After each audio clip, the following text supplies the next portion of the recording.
Thanks for tuning in to another episode. I'm Derek Marlin, your host of Raising the Flipping Bar, a podcast dedicated to all things fix and flip. We're coming to you here and wanted to talk about deal analysis. And this could be probably a 10-part episode, but we're going to try to keep it very top level, very 30,000 foot type of perspective. Then we'll be adding supplements along the way to help you really get deep into deal analysis. But kind of a quick recap of our last episode, which was getting your financial house in order. You want to definitely take inventory of all of your assets. You want to dial in and reduce as many of your debts and liabilities as possible. And again, we kind of talked about leverage versus debt. So kind of reduce the debt, be smart about your leverage. You then want to talk about, or think about, I should say, setting aside reserves. So 3 to 6 months for business reserves and ideally 6 to 12 months for personal reserves. And then you want to figure out, okay, how am I going to find the money to do these fix and flips? So you've got a sliding scale from cash down to lines of credit. The next tier is private lending and then also hard money lending. So there's pros and cons to each. Definitely go back and check out this last episode, but you want to make sure you've got that pre-qualified and you're ready to buy, whether it's your first fix and flip or your 100 or 200 fix and flip. And lastly, you want to assemble your team of professionals. So again, think about getting your financial house in order. So once you've got that all set, you're ready to start analyzing deals. And I think some people will ask, okay, well, why aren't we going over finding deals first before analyzing deals? And this is something that I actually teach in our one-day academy. And what that is to me, if you don't know what a good deal is, why waste your time trying to find a deal? Because you're going to fumble through it and, in my opinion, make a bad decision.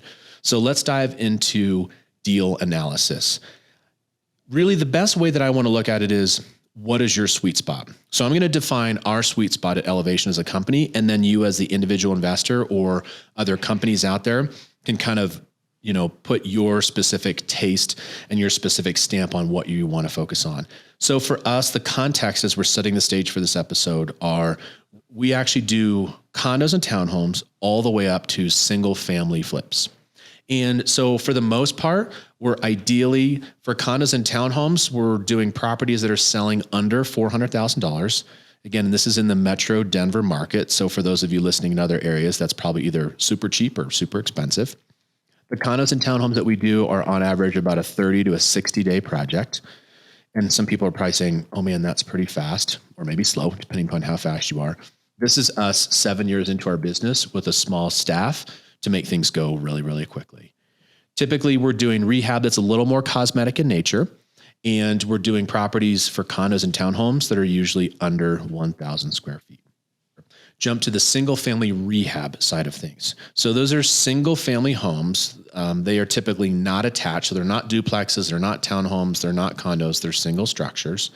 And for us, usually we are buying under $600,000. Haven't bought anything in the twos in quite some time, but essentially we're buying between $300,000 and $600,000. And then when we sell them, our personal sweet spot as a company is we max out at about $750,000 when it's fixed up. I've done a couple that have sold or listed in the sevens, and then they run up into the eights and the nines back in the heyday of 2021 and early part of 2022. But that buyer is a much more discerning buyer. So we find that the best way, and really one of my favorite terms, is called the velocity of money, which is how fast can we turn over our capital. We stay at 750 and below. On average, that takes us about 2 to 3 months to finish those projects. And they're full rehabs. They are doing essentially every aspect of the house, from the carpet, the paint, removing a load-bearing wall in a kitchen. It also is doing typically 2 out of the major 7 systems of a home. So it might be a roof on one and a window on another. It might be a sewer line on one property, and it might be finishing a basement. But for the most part, it's doing roughly 2 systems. If you're having to replace every system, we still definitely do those. You just have to have a bigger profit spread, or the margin between how much am I buying it for and how much am I selling it for. The size of our properties for our single families is we're normally doing we max out at roughly 3,500 square feet and smaller. We've done a couple bigger ones. Actually, our most profitable flip ever was in the city of Littleton, and it was just over a 5,000 square foot home. But it took us 5 months to complete that. So again, our sweet spot is kind of 2,000 to 3,500 square foot homes. We are focused on, as we say it, we call it property redevelopment, which is kind of our term for fix and flip. We do not do scrapes, which is essentially a new build. You're taking an old home, you are scraping it and demolishing it and building something brand new. We don't do pop tops, and that's where you've got the first story of an existing structure and you add on a whole second story. I've only done one of those, and it was kind of a train wreck because we're waiting for permits through the city and county of Denver, and it took us 14 months to do the house. Definitely not our sweet spot. Some people are great at them, not us. And most times we don't add square footage to a property other than finishing a basement. So I know some colleagues, and they do really, really well, where you've got an existing property and you add a primary suite on the back of that. So you're adding the main bedroom and the main bathroom, but you're definitely adding a lot more time for permits. You're adding a much higher caliber of contractor that you have to work with, and you're adding time. So again, our sweet spot is we're in and out in 2 to 3 months. We're doing the vast majority of the property, and we're doing half of those systems. So again, kind of want to set the stage for what we define are the deals that we go after. You just need to make your own definition of what's a good, target for you. Let's talk about the key metrics. And I know we've said it in a couple of different episodes. We focus on Metro Denver. So think about roughly a 50-mile radius, which essentially encompasses everything that is not Boulder, Fort Collins, or Colorado Springs. We kind of do everything in between those areas. And we really focus on 3 key metrics to define what is a good deal when we're diving into this deal analysis episode. 3 key metrics. Number 1 is ROI, and that stands for return on investment. Again, I kind of harken back to my finance days, and our flips on average return between 8% on the low end and typically 14% on the high end. So the reason 8% actually doesn't sound like a ton, but there are definitely properties that are larger in scope. You're paying more for the property up front. You're paying more to renovate it, and it's taking a little bit more time. That still might net you, let's say, $70,000 in profit, which is a lot of money, obviously. But because you're spending a lot and spending a lot to rehab, your ROI is down. Versus you might do a condo, like we're finishing a condo right now at the tail end of the first quarter of 2023. And it's projected to be a $42,000 profit, but it's actually a 15% ROI because we didn't have to pay a ton for it. We don't have to pay a ton to rehab it. And we're doing it pretty darn quickly because it's not very big. That's just kind of the different ends of the spectrum of that 8 to 14%. Again, you need to define what's the best bet for you. Net profit is our number 2 metric, and that is how much profit are you making when you back out every single expense. And you'll really come through the journey with us on how analytical and detail-oriented we are. When you're factoring in what your net profit is, you need to take into account every expense that you're spending on the house. So whether it's the purchase, the renovation, all the finance costs, property taxes, utility bills, staging, bringing a handyman in once you go under contract to fix the 2 or 3 little things that your buyer wants to get you to the finish line. You have to take into account every single thing. So for us, net profit is kind of tiered in 4 different, structures. Again, I'm a sports guy at heart. I worked for an NFL team, but I grew up playing baseball. So for us, let's equate it to baseball. So a single in our world is $25,000 to $35,000 in net profit. Typically in the condo and townhome world, or very, very cosmetic in nature. We had one house that we did where all it really needed was a kitchen and it needed to be painted because overall it was in really good shape. And so we did that. We're in and out quickly. The ROI was a little lower, but our net profit was high because it took us 2 weeks to do that. Jumping up to the next one, the double. If I'm hitting a double, on average, we're doing a net profit of $45,000 up to about $55,000. That's getting into more of a full renovation and a full rehab. We're typically, that's the single family type property, and that is doing those 2 major systems. So again, we might be doing a furnace, a hot water heater, and a new AC system, and we might be doing a roof. Or we might be doing a sewer line, and we might be doing some structural improvements to finish out the basement. So on average, that's our 2 or 3 month project, and that's kind of a double. When we get into the triple, that for us is normally making between $55,000 and about $75,000 in net profit. That starts to be a very healthy profit and a great project. On average, it's everything from a cosmetic perspective, and it's usually most of the major systems. So it's 3 or 4 high dollar ticket items that you're spending money on. And then normally for us, that's at least another month to 6 weeks on the project. So for our world at Elevation, that's a 3 or 4 month project, and we're turning that into a triple. A lot of times when we were going in and underwriting our numbers, we were aiming for a double and the property sells above asking and it becomes a triple. We're super excited, but you've got to really rely on comps or comparable sales to decide how much is this thing going to sell for on the back end. And then your last one obviously is the classic baseball analogy. It's the home run. For us, we define a home run as anything over $100,000 in net profit. On average for us, I would say probably 1 to 2 times a year, deals become home runs. We don't normally, again, pencil them in up front as a home run, but we definitely are able to see the market, do strategic improvements, stay on time and on budget, and it becomes a home run. We don't factor that in, all the time. So that's kind of your 4 different tiers to help you structure, okay, what is a good deal when it comes to net profit? And again, kind of putting those bookends on how much am I spending on these houses? We're in that $300,000 to roughly that $750,000 price range. Would love to get cheaper houses. I just can't really normally find them. And I get a little leery when I go above 750. For me, that typically means that I just need to make it a home run. And so we normally get outbid by other investors who are willing to take a lower profit and, in my opinion, take a higher risk. So again, you need to define that for you, the audience, as a beginning investor, intermediate and growing your business, or you're a total pro and can run circles around us and are making 200 grand on every deal, and call me and let's partner up. The number 3 metric, but actually number 1 for our decision-making, is what we call dollars per day. And what that is it's purely just the amount of net profit that you're making divided by the number of days that you are owning a property. And by owning, it's the day you buy it, all your renovation time, putting it under a contract to sell it, and getting it to the finish line. So truly kind of what we call close to close is helping to dictate dollars per day. And the reason, not that I created that metric, but I kind of helped develop it with my business strategist, is it really helped us to differentiate when we've got 2 deals coming in side by side, and do we want to go for deal A or deal B if they're coming down the pipeline, and let's say we didn't have enough money to buy both of them.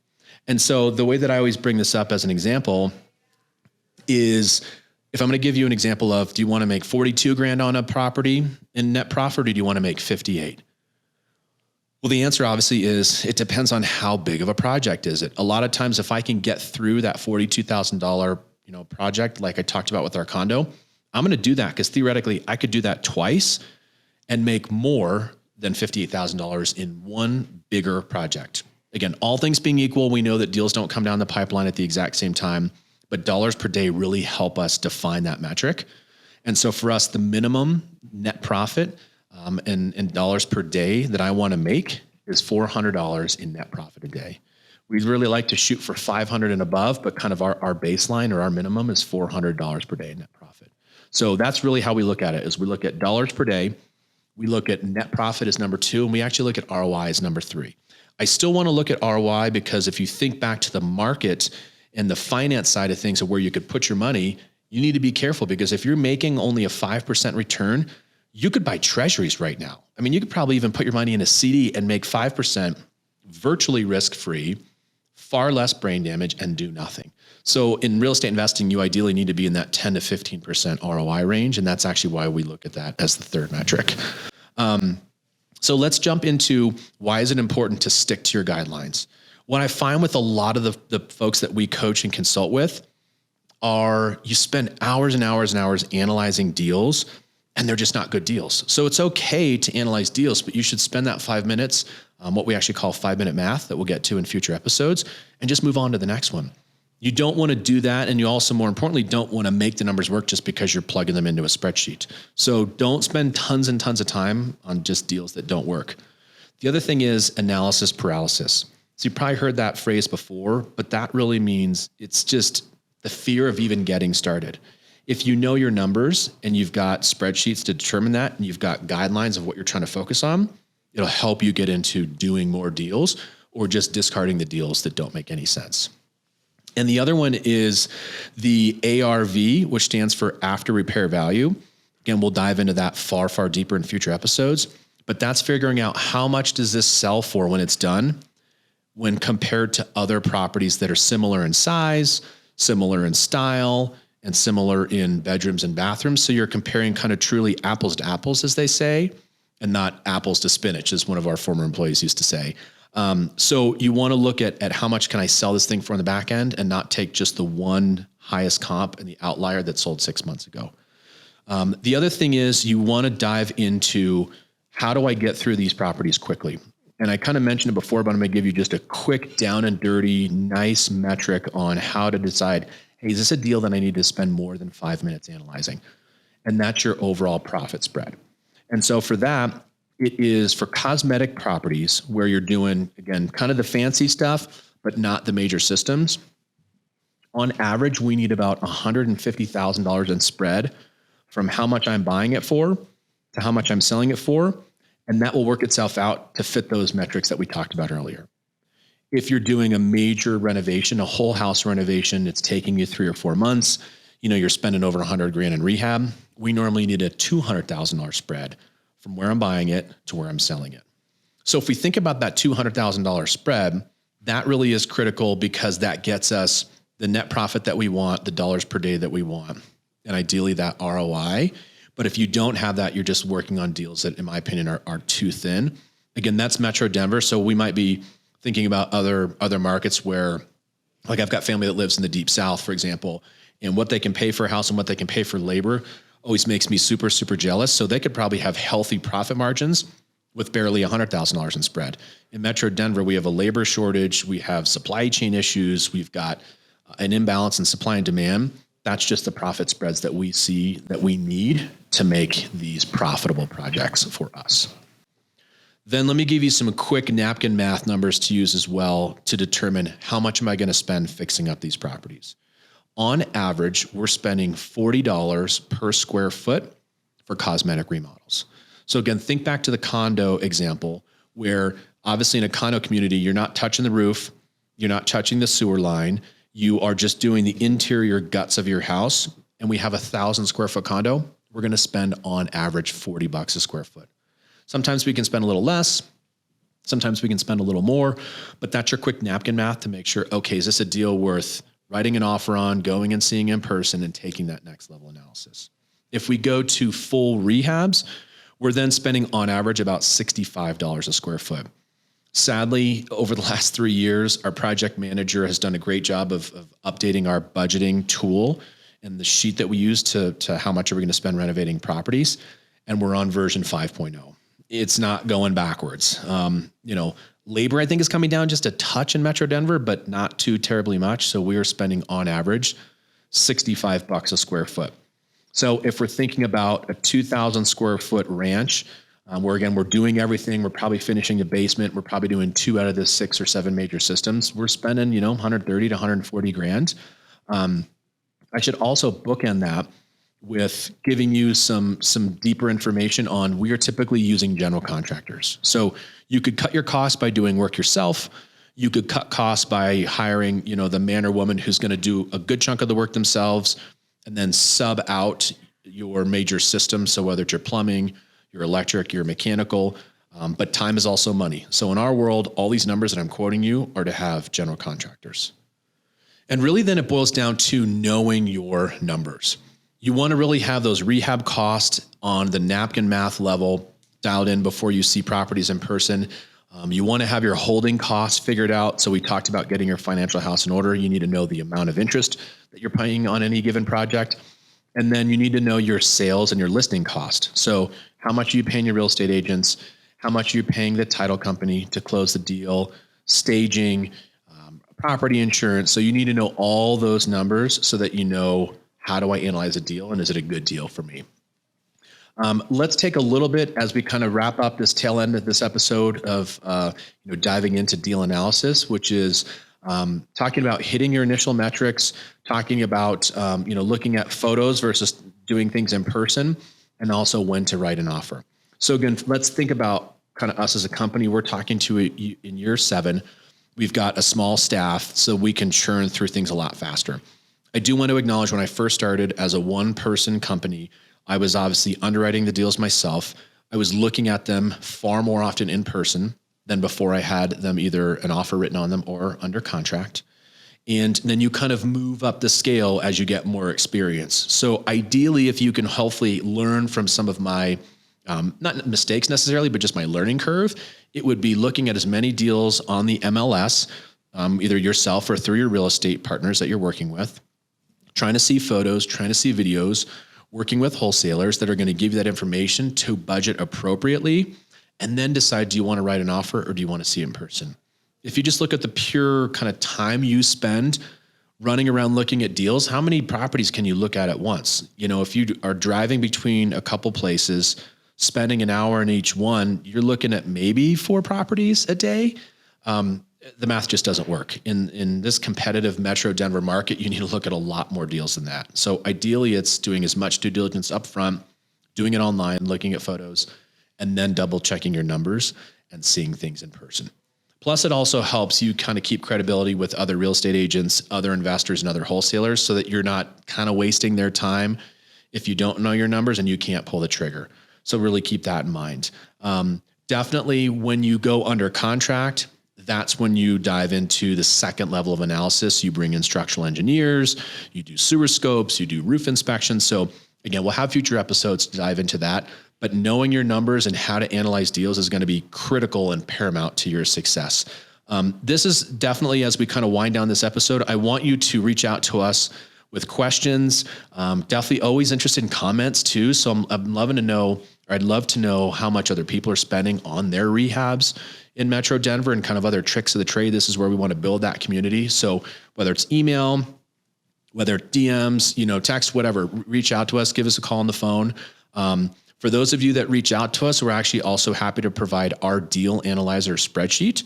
So again, I'm kind of that growth mindset. I want other people out there using this spreadsheet, and then we all hopefully grow together. So reach out to us and we'll get you that deal analyzer spreadsheet.